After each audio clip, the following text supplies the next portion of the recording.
fasantikoo ci Sénégal mais yàgg aussi intervenir Morolan parce que def nañ fa pratiquement plus de 6 ans ak ay projets yoo xam ne projet de développement la di jàppale nag suñu cible exploitation familiale yi la parce que xam nañ ne lépp c'est le cœur du développement bu ñu jàppale exploitation familiale ba ñu suqaliku am résilience yaakaar naa ni communauté bi dina ko am ñëpp dina ko am donc foofu la ñuy intervenir am ay thématiques nag yu différentes muy entrepreneuriat surtout pour jigéen ñi ak ndaw ñi ku nekk xam na ni mbay mi léegi xale yi dañ ko xaw a délaissé ndax attractiful donc dañuy def de telle sorte que ñu gis ci seen bopp beneen bi aussi dañuy liggéey ci wàllu respecter environnement bi ñu koy wax transition agroécologique parce que yàgg nañ depuis indépendance jusqu'à 13 ans nit ñi ñu ngi def agriculture gis nañ yàqu-yàqu yu am ci mbay mi ñun nag pour réparer la pour que nag les générations yi ñëw ñu am lu ñu fi fekk mën ci dund donc ci loolu thématique boobu dañ ci yëngatu bu baax a baax pour lan sécurité alimentaire ak résilience exploitation familiale yi. lan ngeen leen di jàppale tey nag commune bi ñu defee seen plan d'action dañu demandé comme ñun yàgg nañu intervenir Morolan xam nañ ak parce que du ñu dugg fenn te jaaruñ ci collectivités yi parce que ñooy porte d'entrée yi yàgg nañ xam suñu présence fii yàgg nañ xam li ñu fiy liggéey donc bi ñu sollicité par rapport ak plan d'action bi ñu def on a jugé nécessaire surtout que am na ay rubrique yu ñu def agriculture élevage te xam nañ ne suñu bénéficiaires yi ñoom ñoo ci bénéficié wu moo tax ñu indi notre petite contribution boo xamee ni million ak genn wàll la pour jàppale ko commune bi ci plan d'action bi xam ne tag nañ ko ndax xam na ni am na jeexital bu métti ci nit ñi ci baykat yi ci sàmmkat yi ak ñëpp donc bu ñu indee lii keneen indi leneen foog naa ne commune bi ak as tuut bu mu am su ko boolee dina mën a jàppale nit ñi ñu mën a génn ak jàmm ci mbas mi nga xamee ni duñ Sénégal képp mais àdduna bi yëpp te ñëpp ko yëgandoo donc ku nekk rek da ngay def sa lu mu ndaw loo indi buñ ko boolee dana dërëm ak dërëm bu yàggee mu mën a dal dara ñu mën a lijjanti situation bi ba nit ñi mën ci génn ak jàmm ak salaam. kon ci turu Eclosio CA Eclosio bi nga xamee ni suñu siège Belgique la ne ci turu responsable bureau Eclosio Afrique de l'Ouest ñu ngi indi suñu jàppandal ci xeex mbas mi. jàppale commune Morolan ci hauteur million ak genn wàll ci ñu jagleel ko baykat yi ak sàmmkat yi. waa aw Eclosion ci turu commune Morolan yëpp ci turu conseil municipal bi mais ci turu aussi membre maanaam ñiy bokk comité bi xeex mbas mi biir Morolan ñu ngi leen di gërëm parce que gërëm bi du tey kese Eclosion yaa gën a liggéey fii depuis juróom-benn at. boo xoolee tey sax ci biir gox bi jigéen yu bari wala xale yu bari tey ñu ngi am ay entreprises yu ndaw soit ay élevage wala agriculture wala yéen a ngi gunge xale yi ak jigéen yi ci liggéey bi donc parce que loolu ñu ngi dañ koy gërëm tey soog a ñëw kon bu tey bi aussi ni ngeen ko joxee nii noonu lañ koy jëlee aussi teg ko ci loxo ñi ko yelloo ñooy ñan ñooy sàmmkat yi ñooy baykat yi. defe naa ci wàllu sàmm lu ñu prévoir ci Covid 19 bi maanaam mooy fexe ba bay sàmmkat yi am ay repas maanaam dundu jur dañuy fexe aussi ba jox leen ay jiw maanaam gàncax boo xam ni du am doom mais day bari ngooñ pour que jur gi am lu muy lekk donc ci wàllu mbay mi lu ñu prévoir maanaam mooy fexe ba ci semence yi xam ni nguur gi indiwu ko ñu fexe ba baykat yi jot ci mel ni ki semence u kànje jiwu kànje bi jigéen ñi Morolan moom la ñuy gën a di bay donc dinañu fexe ba jigéen ñi yëpp képp ku bëgg a bay rek ñu fexe ba nga am jiwu kànje bëgg nañu aussi ci wàllu bay ba léegi góor yi comme tomate la ñuy gën a yëngatu ñu fexe ba aussi ñoom ñu am jiwu tomate vraiment loolu moo nekkoon pour le moment foofu la ñu yemagum mais am na yeneen secteur muy transport muy commerce mais comme yegguñu foofu tey ñu ngi ci sàmm bi ak mbay mi moo tax loolu lañu mën a wax gum pour le moment en tout cas ñu ngi leen di gërëm bu baax a baax di en tout cas ñaan yàlla partenariat bi leen lié ak commune Morolan mu wéy di continuer au bénéfice des populations de Morolan. tey jii mbas mi fi nekk ñun ñëpp ñu war ci dugal suñu loxo et que dégg na niveau boo xamante ne communautaire la c'est-à-dire niveau boobu mooy ñun ñi nga xamante ne ñoo nekk à la base ñoo war a xeex te SCOUT mel na noonu mel na koo xamante ne day dem au niveau donc de la population pour jàppale leen pour ñu xeex mbas bi ci kaw loolu la ñu defar solution hydroalcoolique nag OMS daf ko préconiser dafa actif sur 99,9% du virus ba pare antifongique la désinfectant la antibactérien la également donc dina rey doomu jàngoro yu bëri dafay permettre ñu dagg chaîne de transmission boobu nu virus bi di wàllewee solution hydroalcoolique bi da koy dagg ba pare li mu ëpp solo mooy cherul ba pare teg ci également utilisation dafa yomb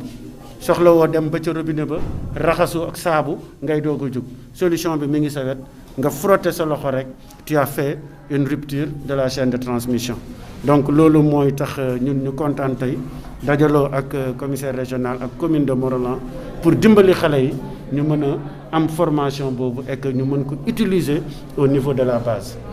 yaa ngi doon wax sànq si tubaab ni formation bi wax nañ ko encadré te du jóg rek moo war a defar jël bi. waaw loolu lu am solo la parce que tey jii bu ñuy ne dañuy faj ba pare di joxe feebar amul njëriñ il faut que spécialiste mu encadré ko pour que li ngay am ci mujjantal ba tu vas avoir une solution hydroalcoolique à 80% ba 70% boo xamante dafa actif boo liggéeyee liggéey boo xamante ne amoo loolu yow li nga doon bëgg a dagg dootoo ko mën a dagg donc moo tax ñun ñu nekk ci ginnaaw di tàggat xale yi wan leen expertise bi pour que ñu mën ko utiliser ci suñuy commune suñuy gox ak suñuy gox-goxaat. ay commissaire régional scoutu Thiès ak Diourbel donc tey ñu ngi fi accompagner scoutu Morolan ci fabrication solution hydroalcoolique li ñu nar a wax mooy depuis bi feebar commencé scoutu Sénégal yi dañu engagé wu ci combattre feebar bi. Voilà donc léegi souvent bon formation bi ñuy def ni jot nañ ko def ci région Sénégal yëpp voilà parce que jotoon nañ def benn collecte au niveau national mais collecte boobu jotuñu ci am lu bëre li ñu jotoon def c'était des formations au niveau des capitales régionales tey feebar bi dafa dem ba évoluer doon feebaru communautaire moo waral bi ñu commencé soumettre dossier bi aux élus locaux comme ñoom ñoo nekk à la base ñoom ñoo nekk ak population yi. maire Morolan nag bu ñu ko soumettre dossier bi dafa réagir spontanément dafa réagir immédiatement te moom mooy vraiment dernier maire bi ñu soumettre dossier bi dañ ko jox le matin l'après-midi mu réagir nañu je suis prêt à vous accompagner donc vraiment mu doon lu nga xam ne daf ñu marqué parce que ñun ndaw bëgg nañ sensibiliser waaw mais sensibilisation Sénégal ñëpp xam nañ ni yemul ci wax kese même nos jeunes pour ñu dem sensibiliser soxla nañ produit bi parce que dañu exposer aussi nos jeunes comme ça à la sensibilisation donc moo waral tey ñu nekk fi ñu ñëw fi tey ak docteur Maxime comme ni mu ko waxee sànq un spécialiste du domaine parce qu'on a eu l'accréditation et l'autorisation de faire cette solution hydroalcoolique waaw ñëpp xam nañ ni tey Sénégal du ko yeew rek yaa am droit de solution ñun on a eu l'autorisation et produit bi bu ñu ko defaree ba pare c'est un produit qui sera testé balaa ñu koy utiliser donc tey may encore magnifier waat geste bu maire Morolan def parce que c'est le premier et ça c'est historique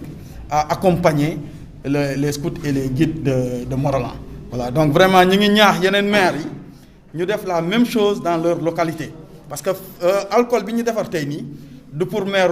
Morolan bi du pour scouts et guides yi mais c'est pour les populations de Morolan ñi invité vraiment ku ci mën mu jàpp ci parce que le coût est faible quand on fabrique sa propre solution et on contrôle mieux sa propre solution aussi. Je dois remercier infiniment l'ONG Éclosion, Madame Guy, donc au nom de la commune de Morolan, au nom du conseil municipal, au nom aussi du comité communal de lutte contre la Covid-19, nous vous remercions beaucoup pour cet apport qui est très important pour nous. Nous sommes très heureux donc d'accueillir Éclosion qui n'est pas à son premier appui. Comme elle vient de le dire, depuis 6 ans, Éclosion a eu à accompagner des jeunes et des femmes dans l'entrepreneuriat rural. Aujourd'hui, il y a beaucoup de jeunes qui sont en train de faire l'élevage, que ce soit la volaille, que ce soit le porc, que ce soit les petits ruminants. Et ça, c'est avec l'aide de Éclosion, à travers leur projet Diso by Doundé d'abord, puis aujourd'hui MDD. En tout cas, vraiment, nous vous remercions beaucoup pour vraiment cet appui qui va être utilisé effectivement au service, en tout cas pour satisfaire les besoins des éleveurs et des paysans. Effectivement, nous avons finalisé hier notre septième plan d'action qui intègre désormais la résilience économique dans notre plan d'action. Et pour dire résilience économique, c'est quoi ici? C'est d'abord l'agriculture et l'élevage. Pour ce qui est de l'élevage, il est prévu donc d'acquérir de l'aliment de bétail. Les éleveurs avaient déjà un fonds qu'on avait mis à leur disposition l'année passée, 2 250 000. On va ajouter pour acheter 20 tonnes d'aliments de bétail. On va aussi mettre à l'heure, il y a une réunion demain, avec Cheikh d'ailleurs, donc pour identifier les semences fourragères. On va aussi donner aux éleveurs des semences pour qu'ils produisent eux-mêmes leur propre fourrage. Là, ça fait partie aussi de la résilience économique, mais surtout au niveau de l'élevage. Pour ce qui est de l'agriculture, nous avons prévu, comme l'État a déjà donné des semences d'arachide, etc., on ne va pas faire le doublon de ce que l'État a donné. On va plutôt acquérir des semences de gombo qu'on va donner à l'IGPF, parce qu'en général, les femmes cultivent le gombo. Donc on va acquérir des semences de gombo, des semences hâtives, pour que donc les femmes puissent acquérir des semences sans problème. On va aussi, pour les hommes, on va acquérir des semences de tomates, parce que c'est la tomate, la culture la plus développée de la zone de Morolan. Vraiment.